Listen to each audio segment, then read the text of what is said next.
Hello, good morning, good afternoon, good evening, depending on where you're connecting from around the world. I'm Kumi Kitamori, Deputy Director for Environment at the OECD. Together with my colleague, I'm very pleased to welcome you to the OECD Green Talk Live. And today we'll be discussing adapting to a drier world in a changing climate. You may recall the images we saw in the media just last year when container ships were stuck in the Panama Canal because the water levels were too low to cross. Some 40% fewer ships were allowed that year. And back in 2022, Europe experienced its worst drought in 500 years, bringing water levels down to a point where fluvial transport and the passage of ships was restricted. And also droughts in the last couple of years in the African continent put hundreds of thousands of people in need of humanitarian aid. So these events are testimony that droughts affect all over the world, in many, many parts of the world. Also, the trends in the climate change impacts indicate that the things are set to get worse and to intensify in the coming years. So there's a dire need for all countries to be scaling up adaptation efforts. And today we are very pleased to be launching the OECD Global Drought Outlook. It's our newest report that offers a global assessment of drought trends, drivers, and impacts in the context of climate change. This report shows that the economic costs of droughts have steadily risen over the past couple of decades and are set to rise even further given the warming trends already locked into our systems, unfortunately. And changing current policy pathways can help countries to build more resilience into the future to prepare for the droughts to come. This requires actions from all parts of the society and all economic sectors that rely on water as part of their activities. Now, in the course of next hour, we will share the key findings and recommendations from the Global Drought Outlook, which is freely available for download through the link at the chat that you hopefully see on the screen, and we invite you to explore in great detail. Now, we are very honored and excited to welcome an exceptional panel of speakers today. They bring a wealth of experience and leadership in managing droughts in different regions across the world, and will share lessons on addressing these challenges both at their national but also international levels. So please join me in welcoming. First, we have Ms. Maisa Rojas. She is the Minister of Environment of Chile. Welcome. We are also joined by Mr. Osama Fakiha. He is Deputy Minister of Environment of the Kingdom of Saudi Arabia. And we also have Ms. Maaike van Geeneken. She is a Special Envoy for Water and Program Director for Climate Adaptation and Water International at the Netherlands Ministry of Infrastructure and Water. And we hope finally to be joined also by Andrea Meza Murillo. She is the Deputy Executive Secretary of United Nations Convention to Combat Desertification. She may be late, but hopefully she can join us soon. So after the initial presentation by my colleague, Catherine Gamper, who is the team lead for climate adaptation here at OECD, we will then invite our distinguished speakers to reflect on the relevance of the key findings from this OECD report for the work that they are spearheading in their respective countries. After our panel discussion, I will then open the floor for all of you connecting in the audience. And I encourage you to share your questions and reflections and ideas using the chat function that you see on the Zoom screen throughout the session, and then we'll be collecting your comments and questions to the panelists that hopefully we'll have time to go to. So as we begin this conversation, let us keep our focus on solutions.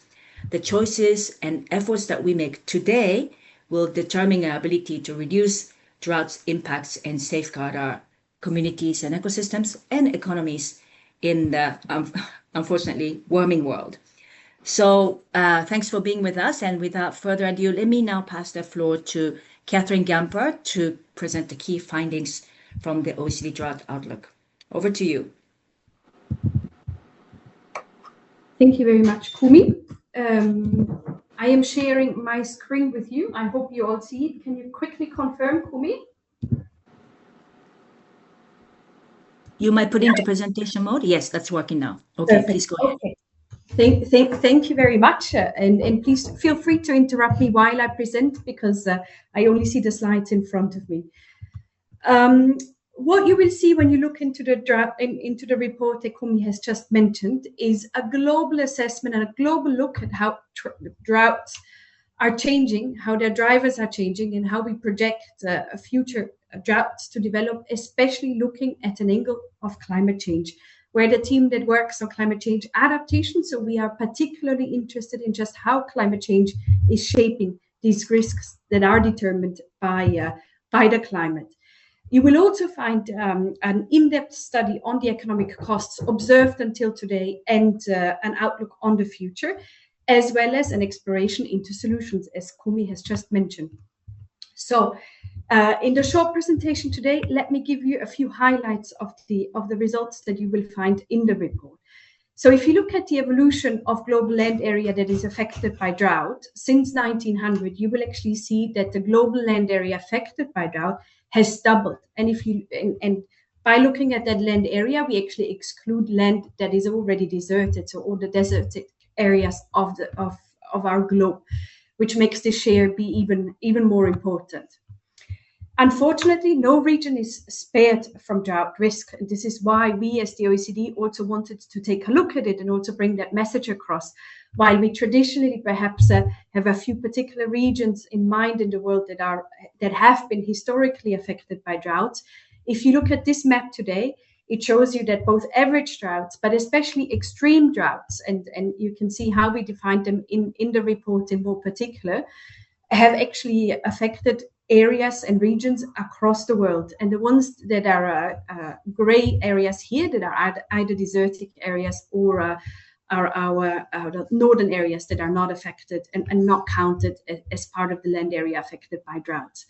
But if you look at it here, even OECD countries, you will find, have been affected in the last 20 years by up to double the frequency of droughts, and some of them even between 2 and 3 times, and some even more than 3 times the number of droughts that we observed in the 50-year average previous to 2000.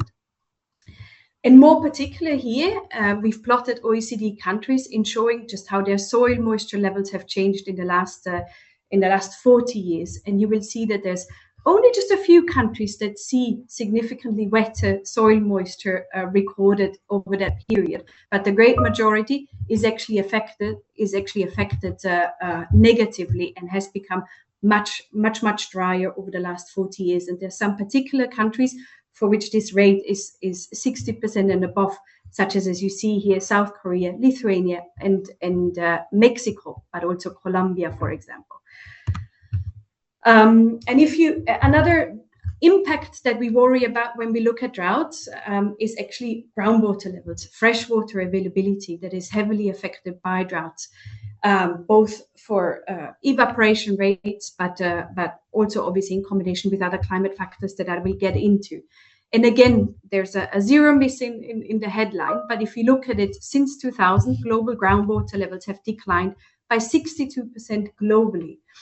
And while these trends, while it is important to say that these figures, they change regionally, they change from region to region, but they also change within countries. And here we've plotted the United States for you to show you these variations that can span out even just in a country like the United States, where you see here, Florida is a state that has recorded an increase in groundwater levels over this 20-year monitoring period. There's large parts of other areas, such as Texas and California, that have recorded a significant decrease in groundwater levels in the same observation period. And here, the number that you see captured in the 62%, but also for the US, is actually capturing 75% of global groundwater that is actually being monitored. So quite a large share of freshwater availability across the globe. And we're always probed in our work to actually have a positive tone, a more optimistic tone in our work, and it's tremendously hard to do, and I recognized it, but we will get to that when we actually talk about the solutions. But here is yet another challenge that we're confronted with. So climate change is a key driver of drought risk, and this is more and more firmly established by the IPCC, by a lot of academic work. And it does so. Climate change does render droughts more nuanced, more significant in terms of both their frequency and intensity, because through higher temperature, they increase evaporation rates from the soil. They also increase annual and seasonal precipitation variability, and they reduce water that is stored in snowpacks and glacier reserves, which intermittently lead to higher groundwater levels in rivers and lakes, but this is obviously not a durable effect. Now, if you look at climate change, we're interested in both seeing whether this can already be observed and in estimating and projecting how this is going to evolve in the future.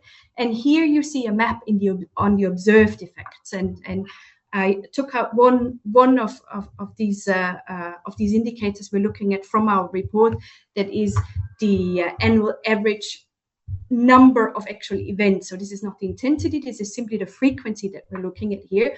And on the left-hand side, we're looking at extreme annual precipitation deficit. And on the right-hand side, we're looking at extremely hot year occurrence. These are two sort of particular climatic events that we're interested in when we're looking at droughts.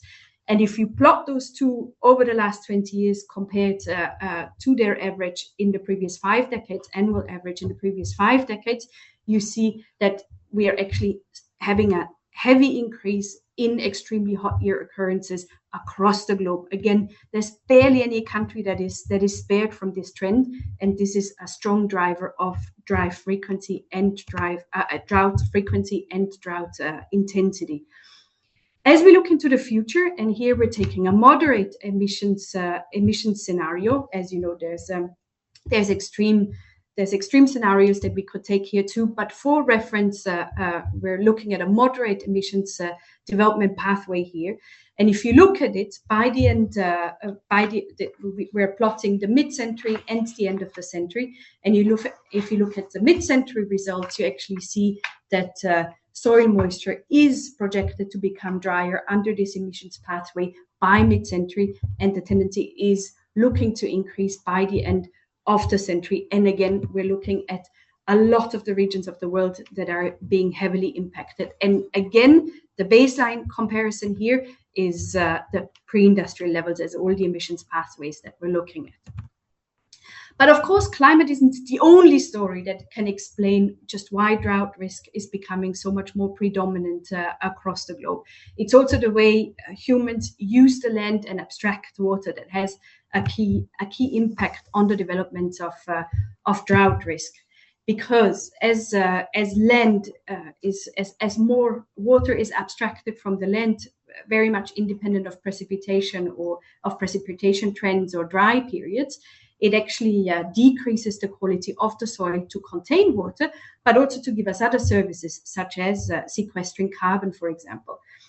And the degradation of ecosystem also happens through over-extraction of other resources, not just water. For example, deforestation is associated with a 4% increase in the annual average drought intensity in the Amazon forest, to give you an example.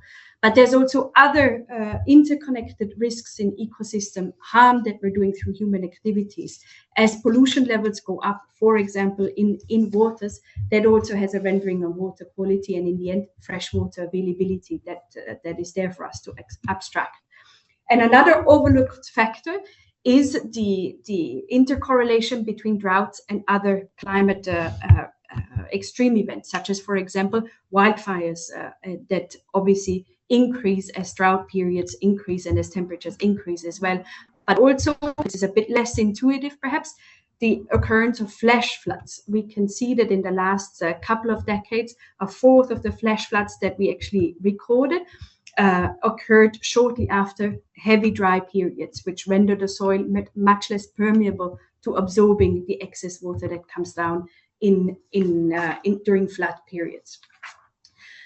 What we're interested in as an organization is also what ramifications this has economically speaking. And in our report, you will find detailed numbers of the estimated observed economic impact, as well as some projections on going forward. And what we see is that there is an increase in drought-related economic, recorded drought-related economic losses globally. And we're seeing a rate of increase, an annual rate of increase that is currently standing at 7%. But we also see that they are regionally, these increases vary quite a bit. And here you can see the United States being plotted against the globe in our observations. And what we see in our numbers is that agriculture is among the hardest hit sector, but other sectors are equally heavily affected. So if you think, for example, about power production, as Kumi mentioned in the beginning, fluvial transport, but also manufacturing sectors that are reliant on water uses, they are all affected in a more direct or indirect way by lower water availability. And certain loss events in past years, and these are by far the most extreme that we've been able to record, such as the drought in California in 2021, actually exceeded losses of over $1 billion US only directly for the agriculture sector alone. So this is incredibly significant and a challenge going forward to manage. But droughts obviously also have a profound impact, socially speaking, especially on countries that rely on agriculture as their livelihoods. The droughts are amongst the disasters that generate the highest rates of deaths in the last 4 to 5 decades, as we looked at the numbers. It also sparks migration, even though research there is a bit more patchy in terms of understanding causality within countries and across borders. There's a very good estimate of UNCCD that we have today that expect 700 million people having to migrate either internally or externally as an effect of droughts in the future. Droughts are also prone to increase as a consequence poverty and inequality, as well as social unrest and conflict. And now perhaps to the solutions and to the positive tone that we can perhaps have on the policy recommendations. There is something that we can do. There is something we can do in terms of improving the information and our understanding of drought risk. What we see is that there's a lot of good and very sophisticated academic research that helps us understand what drives droughts and what makes drought risk appear, so how we can better monitor droughts.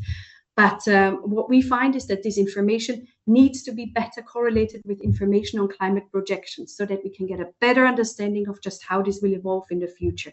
This is very important. And this information then needs to be translated to make it be a basis of decision making for policymakers. This is our first recommended policy avenue for the future. And then when you look at supply and demand side measures, we find that you need to find a balance between the two. There are still areas in which water efficiency can increase, such as, for example, irrigation techniques used around the globe. But there's also very, very good case studies across the OECD landscape to show how industry that is reliant on water has improved its efficiency of water use in the last few years. And we find that these sort of both sides of the coin need to be looked at in order to drive water use efficiency in the future. Generally speaking, as I hope I was able to show in my presentation, it is not just about agriculture. There's a lot of sectors that are going to have to be involved and make a contribution to improving water use efficiency in the future. So let's get them all on board to think about when we think about policy reforms in the future. And at the very end, you will see us putting nature at the heart of discussing resilience to droughts. The more we actually sustainably use our land, the more we sustainably abstract and withdraw water from the land, and the more we invest in ecosystem rehabilitation, protection, and restoration, the more we will actually be able to keep water where it belongs, and that is in the ground, even despite the pressures that we're getting from climate change. Thank you very much for your attention. Over to you, Kumi, for the discussion. Thank you so much, Catherine, for this insightful presentation. So again, it's not economic loss or productivity productivity loss, not just agriculture we think of immediately, but it goes far beyond, affecting trade, industry, power sector, and so forth, and also social impact. But there are solutions that are possible for governments to put in place. And now we turn to our panelists to reflect and dig deeper into these maybe solutions or good examples that are happening around the world.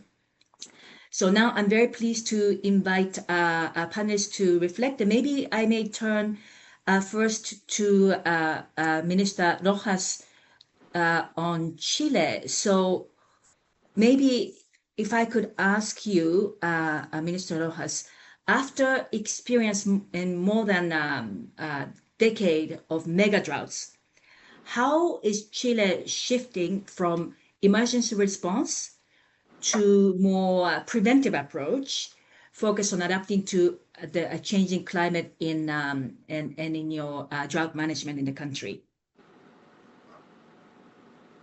Yes, hello, good morning, good afternoon, good evening, everyone. Thank you very much for the invitation and for this very interesting presentation of the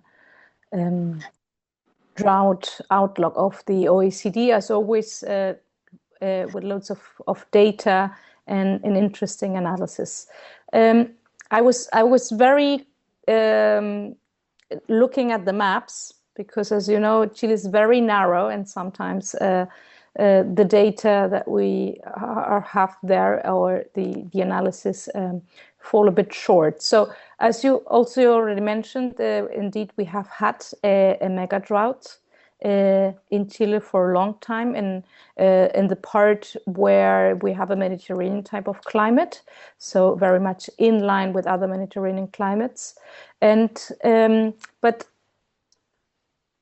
as we have had these droughts, we have also had in the last years some severe flooding events. So there's two things at the same time, which makes communication even more difficult to transmit.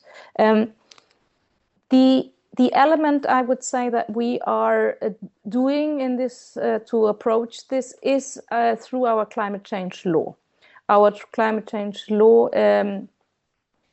allows us to develop a number of instruments that put water security at the center. And with respect to the fourth set of recommendations that were just mentioned, nature-based solutions is also something where we want to focus on, because solving the whole institutional water system that we have in Chile has been, I would say, elusive, very complicated. And we have found through nature-based solution and resilience a way to advance in a more proactive way there.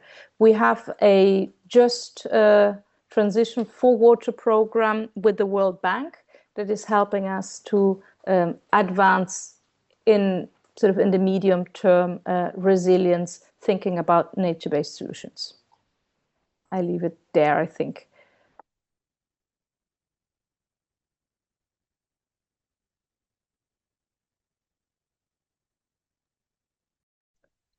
Thank you so much. Sorry, I could not unmute myself. So thank you. So again, it's communication can be tricky because you may have droughts at the same time, but flood. So either too much or too little, but water is very much at the center. So thank you for sharing that. We'll come back to you more on this, but let us now turn to experience from Saudi Arabia. So in the context of more structural water scarcity and the added pressure induced by climate change, how is Saudi Arabia aligning drought resilience with long-term development goals, particularly in relation to economic productivity and urban development, and also environmental sustainability? Yes, thank you very much. I think, as you know, Saudi Arabia is one of the most arid areas in the world, and has adapted historically to water scarce conditions. And of course, in modern days, really we rely on strategies as well as technologies.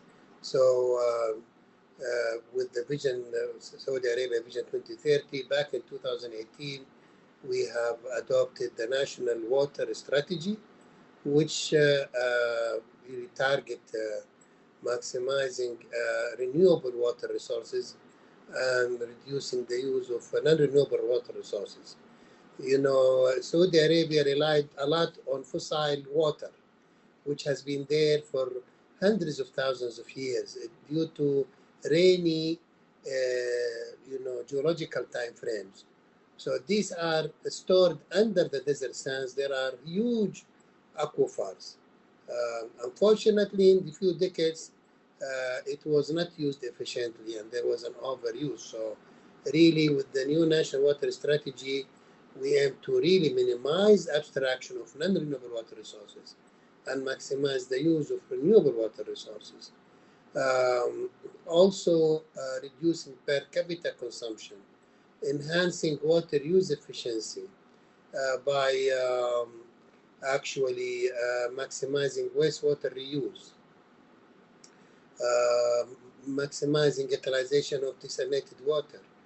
Now, Saudi Arabia is one of the largest countries in the world which rely on seawater desalination for the last few decades. And we have developed local knowledge about seawater desalination. And really, over the years now, the energy needs for seawater desalination has been reduced by almost 70%. And of course, that will also has the benefit of reducing carbon emissions as well. But also now we are shifting to solar energy to produce desalinated seawater, which also will have a dual benefit of cutting emissions and availing water resources. Also, agriculture. We have actually adopted the National Agriculture Strategy because agriculture consumes around 70% of our domestic water consumption. And as that, we really targeted phasing out non-water efficient crops and rely on importing from those countries who has more water abundance and actually do in co-investments. So we have established strategic partnership with several countries across the globe, where we're actually those crops that consume higher water can be developed there. Meanwhile, domestically, we have opted to those crops that are more suitable to the local environment, and we have made a major restructuring in the agriculture sector. Also adopting technologies, agriculture technology like subsurface irrigation, vertical agriculture, and others, and actually been always looking at innovation to reduce water use. Also, the network, minimizing water loss in the network, because globally up to 30% of the water is lost into the water distribution network. So this is also has been a primary objective in our basically water leak detection and repair and maintenance protocol as well.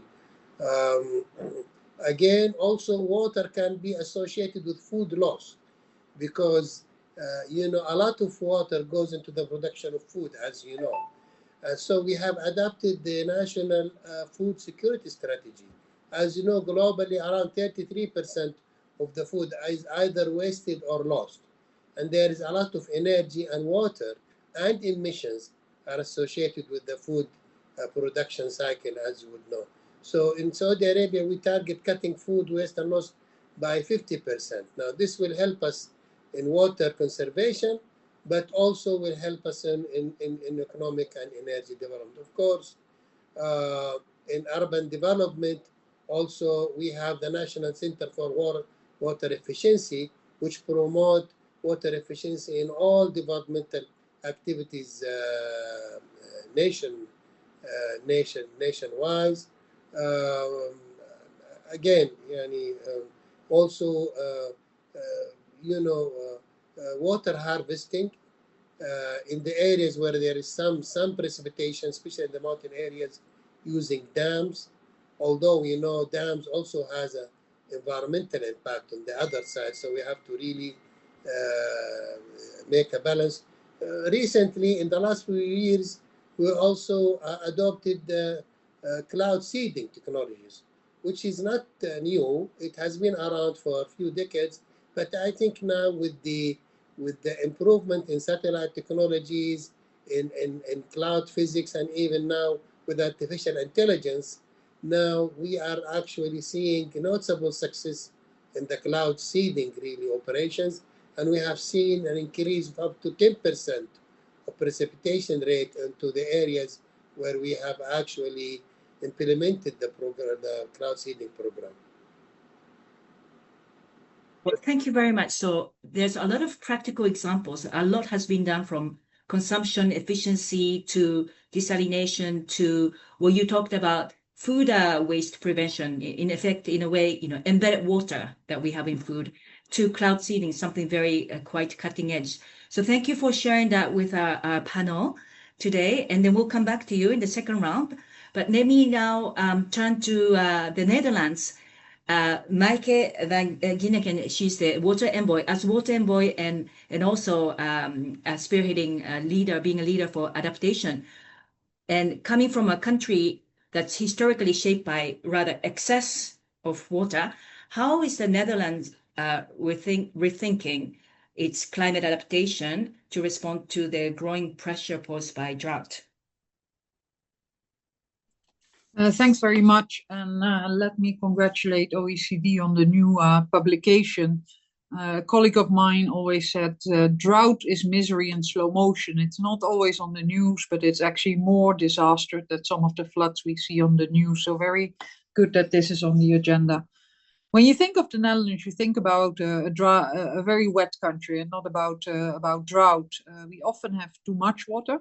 But even with climate change, even in such a wet country, I wouldn't say we have droughts, but we have longer dry spells. And that's becoming a problem even in a very wet country as the Netherlands.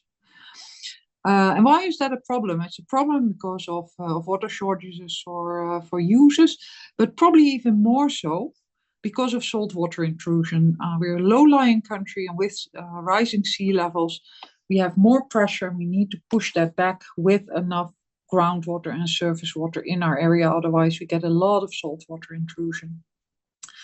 The Netherlands has a very long tradition of water management. And to be honest, for the past 1,000 years, we've been trying to drain the water in our rivers to the sea as soon as possible. So these longer dry spells really require us to make a complete different way of thinking about water. We need to change our country from a sieve into a sponge, because we really need to store water for these dry spells, but also to keep that pressure up to keep out the salt water. The Netherlands is a very flat country. We don't have big dams. And to be honest, all around the world, most water is stored in nature, in our natural system. So what we're trying to do is really restore our natural water buffers to keep some water for these drier periods. That's wetlands, that's lakes, that's a root zone of plants in agriculture. Because that's really where we can store water for these dry periods. And I think that there's a lot of parallels with what needs to be done globally. We know that 30% of wetlands have disappeared, that a lot of lakes have disappeared, and that we've canalized a lot of rivers. So we need the best engineering and technology to deal with drought, but we also need to look at storing water, and especially storing water in natural ecosystems. And the third thing we need to do, probably not for drought in the Netherlands immediately, is really take water availability into account in our spatial planning, because not everything is possible anymore. Probably never was a good idea, to grow avocados in the desert. But now we really need to be thinking, where do we do our agriculture? Where do we put our data centers, etc., etc., etc. Thank you. Thank you very much. And again, it was a good set of examples on nature at the heart of resilience building that the report also touched on, and it's some practical examples. And also the land use and spatial planning, the location planning. We have to build and plan smarter going forward, especially given the impacts are getting much more dire. So thank you so much. We'll come back to you again in the second round. Now I'd like to welcome Andrea Mezza-Murillo. Thanks for joining us. From the UN Convention on Combating Desertification. So now you have a more global perspective. From your perspective, what concrete policy and governance reform? Sorry, I'm looking at the wrong question here.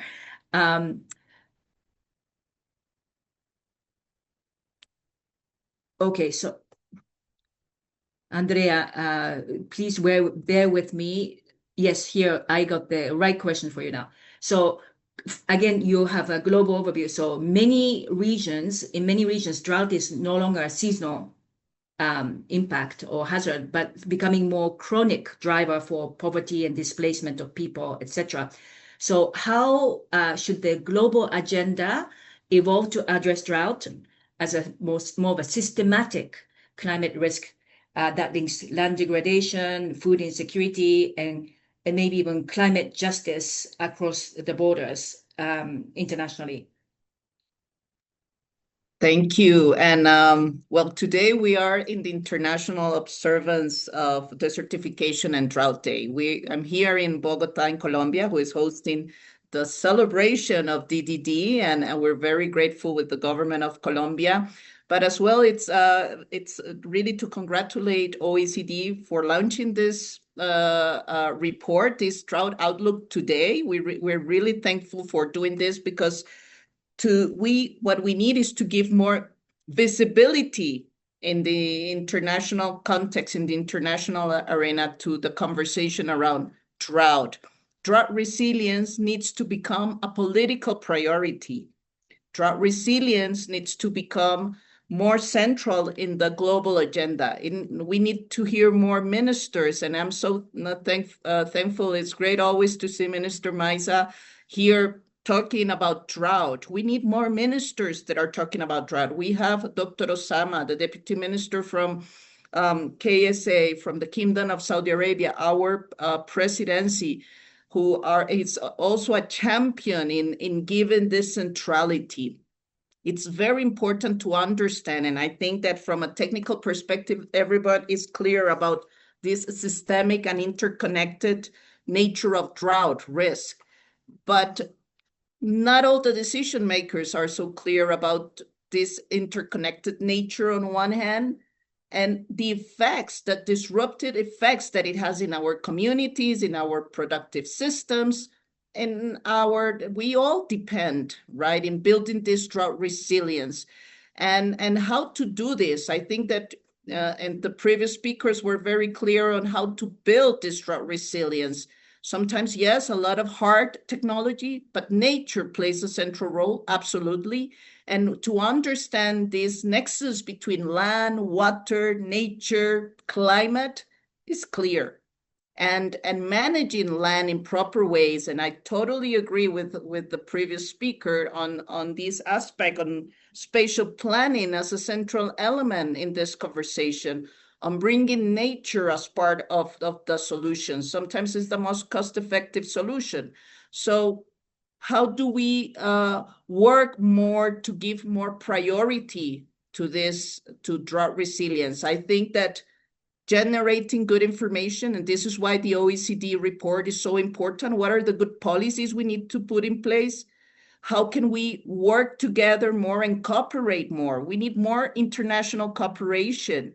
And there are some good already platforms out there, the International Drought Resilience Alliance, but also recently, the presidency just recently launched the Riyadh Global Alliance, International Alliance as well, partnership. So we need to work together, collaborate, mobilize more resources to support communities, local communities, cities, to adopt and to build this drought resilience. We need more head of states, CEOs, giving priority to this agenda, and we need more platforms to exchange knowledge and continue understanding better what are the good policies we need to put in place in the countries to be better prepared for the next droughts, because as we were hearing, no country is immune to drought. Thank you. Thank you for that message. And then, we are very happy in this Green Talks today. We are contributing to marking the day, special day today with this excellent panel of speakers, very high level. And again, thanks to all of you for joining us. We'll come back to you. And now I hope I get the right question for the right panelist. So I would like to now come back to Chile's experience. So Minister Rojas, so we talked about interconnectedness just now, but then maybe we can come back to agriculture a little bit. What concrete policy and governance reforms is your country, Chile, deploying to advance drought resilience in land use planning, ecosystem management, and agriculture practices, especially in more of your drought-prone regions? Yes, thank you for the question. Let me tell you what type of reforms have occurred in Chile in the last couple of years and how we are from there advancing towards drought resilience. So I would say, first of all, a couple of years ago, we reformed our water code so that water for human consumption and conservation for ecosystem was put as a priority. So whenever you have lack of water and you have to decide how to allocate that, we have now a principle that can allocate that for human consumption first, and there's something that you have to leave as well for the conservation of ecosystem. So that will help to give a more integral approach. I mentioned that we have put a nature-based solution at the heart of it. So for example, we have a law that recognizes urban wetlands. So we are protecting urban wetlands. These are important not only when a wetland helps you to adapt for floods as a sponge, but also retains water. So in that sense, it helps us in both of the extreme cases. We also have a law for protection for peatlands, and here that makes synergy as well. Peatlands is not just water; it's lots of carbon as well and methane. So this is part of our commitments under our climate change law. In addition, we are working on the governance at the river basin level. This is through the water code and our climate change law. So that will allow at a river basin level. And imagine Chile has about 100 different watersheds and very, very different, of course, from the northern part where we have desert to the Mediterranean climate to really wet Patagonia. So it really requires that local specificity, and these these governance at the watershed level will help us to have correct information and also be able to govern the uses of water that are different.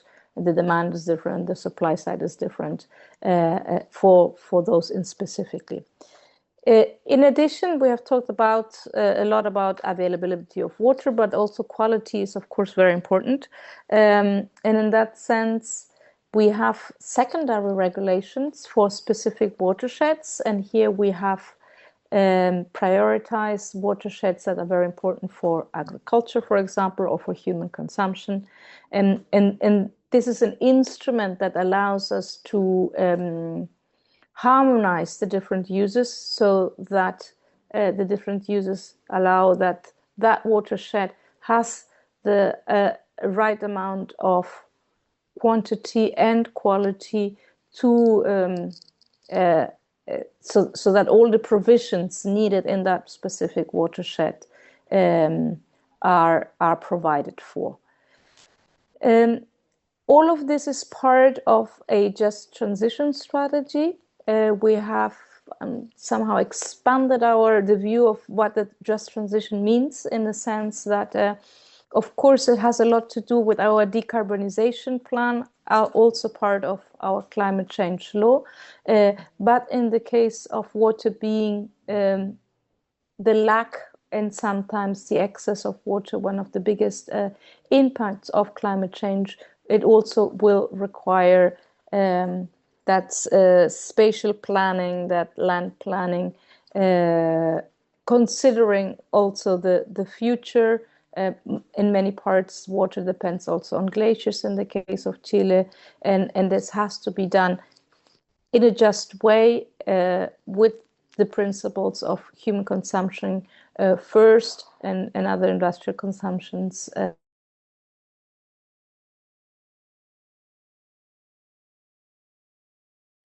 Sorry, I think maybe we got cut. Of drought.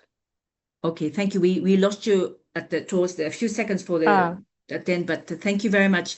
So you have a suite of different laws and regulations that are really addressing in a coherent way, connecting different user groups, but different sectors and regions. Thank you so much. Now let us move to Vice Minister from Saudi Arabia, also in the context of the upcoming presidency of COP16 under the UNCCD, and also upcoming hosting of the Global Water Forum in 2027. The positioning of the kingdom at the heart of the international effort is really becoming prominent to address droughts and water scarcity. So can you share how Saudi Arabia is fostering a more coordinated global approach or global response, a global cooperation to climate change-induced drought and land degradation? Yeah, definitely. From 2016, when we started Vision 2030, environment is central to our efforts. And also there is a deep belief that for environment, we need to be active nationally, regionally, and globally. I talked a little bit about the national perspective on drought. Also, we launched the Saudi Green Initiative on land degradation to restore 40 million hectares of degraded land in Saudi Arabia. But regionally, also, we launched the Middle East Initiative, which really aims to strengthen collaboration between this stretch of land. We call it the dust belt, which is from Central Asia all the way to Western Africa, where now is more than 30 African and Asian countries are now working under the Middle East Initiative to restore 200 million hectares of degraded land. And of course, we worked with our colleagues in G20 back in 2020 when Saudi Arabia hosted G20 meetings to launch the Global Land Initiative in collaboration with UNCCD Secretariat. And the initiative now is really active in many countries around the world. And of course, recently we hosted COP16, UNCCD COP16 in December 2024. And actually, one of our main priorities was to really raise global awareness about land degradation and drought, because we do believe that these are very important challenges, yet they are not receiving adequate attention by the policymakers, by the media, by the general public, by the business community, or the scientific community. And we worked with UNCCD Secretariat, we worked with UNEP in early 2024 to adopt a resolution during UNIA 6 about land degradation, as well as adopting the theme "Our Land, Our Future" during 2024 World Day, where actually we're glad that close to 4,000 events were held globally during the World Day about land degradation and drought. Now, during COP16, drought was central to the discussion. As Anderia mentioned, the Riyadh Global Drought Resilience Partnership was launched. The target is to really shift from reactive response to drought after it hits to a proactive resilience, drought resilience. And the target is the 76 countries who are on the lowest income countries. More than 80% of the impact of droughts is hitting low and lower middle income countries disproportionately. Also, it hits farmer communities disproportionately. So now the partnership now is just being launched. It aims to leverage technologies through early warning, through innovation like drought resilience crops, through finance solutions and infrastructure or drought insurance solutions and others that help communities to cope with the drought. Also, we have worked with the other parties in the convention toward reaching a global framework on drought. And I'm glad that we have made significant progress. Out of 25 elements of the global agreements on drought, we have reached consensus on 24 elements out of 25. So we were very close to reach really a global agreement on drought and raising the political profile of drought as a global challenge that is unfortunately is set to grow with us moving forward. Also, we work to engage the business community on land degradation and drought, and we worked with UCCD to launch the Business for Land initiative, which we target stronger engagement of the business community. And actually, I am glad to mention that during COP16 in December, we have the strongest ever business community participation in the UNCCD COPs, and we have significant announcement by the businesses on allocating funds for land degradation and drought. And we need to continue more onto this track.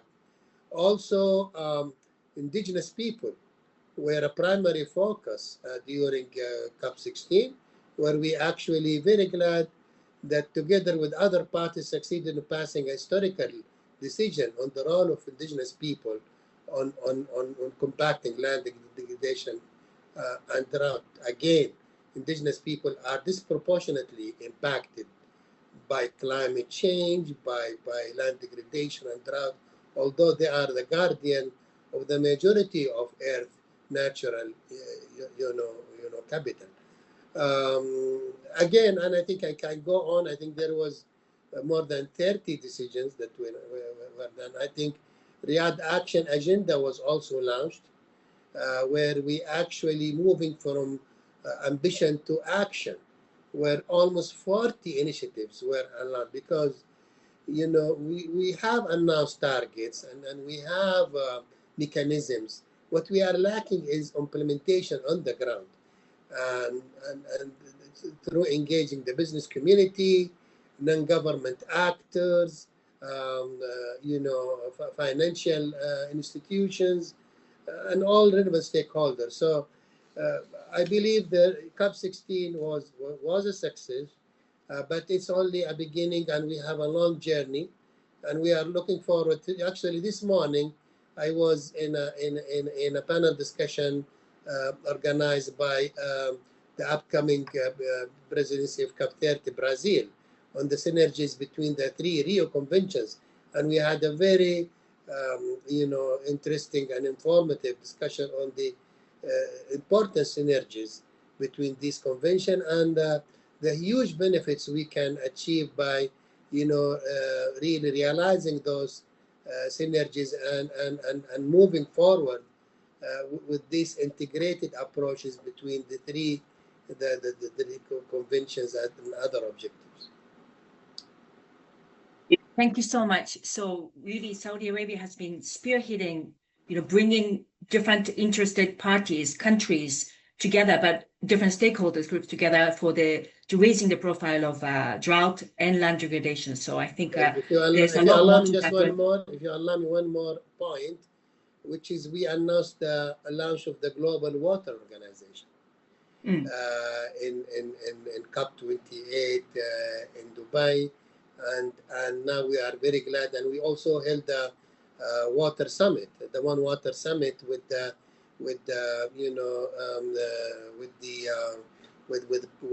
French leadership as well, to raise the global focus on water as well. And as you mentioned, now we can host the World Water Forum in 2027 as well. So this really all really boils down to strengthening multilateral efforts to focus on water and water scarcity and drought challenges. Yeah, thank you. And the momentum could continue. So thanks for that. Let us now come back to Maike again. So not only agriculture and natural areas, but also trade is increasingly affected by drought. So how is the Netherlands adapting its river basin management, agriculture, and inland water transport to maintain resilience under more frequent and prolonged dry periods? Yeah, thanks very much. And let me go from the very important points that Saudi Arabia made at a very global scale to some very practical things we're doing on the ground in a small country with pretty mild dry spells. And I would like to mention 4 things. The first one is that we're really investing in disaggregated water data, because the problems are very often very localized, and it's great to have global data from OECD, but you need disaggregated data that's easier now with modern techniques. The second thing we're focusing on is really good technology, and especially for water efficient uses in agriculture, drinking water industry, etc. Then the third one is what I said earlier, is really making our country into a sponge and making sure we store water for these dry spells. And we do that by nature restoration. We do that by actually looking at the level of our lakes. Can we put the levels a little bit higher? Our water levels are regulated. But we also see the importance of green water here. We think our farmers are our best local water managers, and can we keep some more soil water in the soil before we drain it out so that we have some spare for dry spells. And then the last thing is really also to be prepared for these dry spells and for emergencies, because we know this is going to happen with a changing climate. We cannot work with a zero risk approach. Therefore, we're looking, as Chile already said, on a hierarchy of priorities, which gets which water first, but also at public information, early warning, so people are prepared that if there's less water, farmers are prepared, industries are prepared, and, as you say, inland water transport is prepared. So I think with those 4 measures, we are really into the phase of implementation, but we also know our challenges are probably not as big as those in some other countries. Thank you. Thank you. So more national, micro, local level solutions as practical examples. Thank you. And let us now come back for the second round to Andrea. So as drought risks intensify across different regions and across different borders, what are the most strategic priorities for fostering international cooperation and mutual learning also, particularly among countries facing very different capacities and different degrees of climate resilience? And how can drought resilience become a shared global objective, not just local or national ones? Again, we're going back and forth between global groups of countries and national, but then back to you, Andrea. Thank you so much. And I think I will build on some of the elements that Dr. Osama just highlighted. A lot of progress was achieved in Riyadh, absolutely, and the international discussion on how can we be better prepared as global community to manage drought. We were very close to adopt a very important COP decision, and we need to continue building this consensus of these global policy instruments towards Mongolia, COP17. I think that what we're seeing, and we believe in multilateralism, that when we have this clear understanding, sometimes clear goals and shared goals, it's easier then to collaborate, to mobilize resources, to have national plans, and to work towards a common target, a common goal. And I will say that this will be one of the first and more strategic priorities, that hopefully more consensus will be made to understand and to adopt a COP decision that will define what will be this international regime to build this drought resilience. Second, I think it's about radical cooperation and collaboration, and this means more of these alliances to work together, to collaborate, to mobilize resources, to learn from each other, these communities of learning and practice that there are in some regions already exchanging between the different policy makers, understanding what are some of these good practices, what is working, what is not, what has failed. We learn a lot from our failures as well, and we need to facilitate this exchange of knowledge. We need to continue investing in the development of good data and information. This is absolutely central as well. But as I mentioned in my previous intervention, drought resilience needs to be a priority. We need to continue building on this agenda at the global scale. And for this, as I mentioned, this international consensus, hopefully something of good level of ambition will be achieved in Mongolia. Second, more platforms, Riyadh Global Partnership that has been mentioned as an option, certainly to support and mobilize resources, more investment and analysis on financial instruments. We need to identify these innovative financial mechanisms as well. We know that that the private sector is also ready to support, to jump in certain activities. We need to mobilize more public funds to work, to leverage this, the private funds as well. So there is a big area on the policy side, hopefully in Mongolia at the international level, to continue understanding and learning what are the good policies at the national level, facilitate and build more of these alliances and platforms, continue investing in science and generating data and information, and of course, understanding the investments in the different sectors and mobilize more resources, more innovation in the financial mechanisms, because we know that public and private resources will be needed to achieve this transformation. Thank you so much, Andrea. And well, we heard what's ahead of us, and more cooperation and more momentum, political visibility going towards COP17 is needed. I'd like to thank you, Andrea, and other ministers and panelists who had to unfortunately leave. We had such rich exchange. We are actually over time, but I'm asking colleagues if we can, I don't know, Andreas, if you can stay 2-3 more minutes. I understand others have to leave. Is there any question, Q&A, or we run out of time? We also have Catherine Gamper, who presented the report. But I think we are out of time, unfortunately. But thanks again. It's been very rich, and we were very happy as OECD to be able to contribute to mark the day today, as Andrea mentioned, Global Day on Desertification and Land Degradation on 17th of June.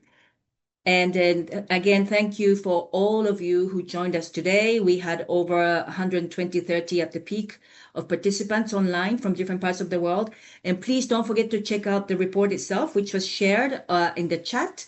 And maybe I would like to take this opportunity to also say that on July 2nd and 3rd, we are hosting OECD's Green Growth Forum on Forest and Land Use and Agriculture as a cornerstone of climate action and connecting nature and climate, and some of the things we talked about, water, land quality, degradation, etc., all tying it together. So thanks again for joining us, and stay tuned for the next Green Talk Live from the OECD. Thank you. Bye.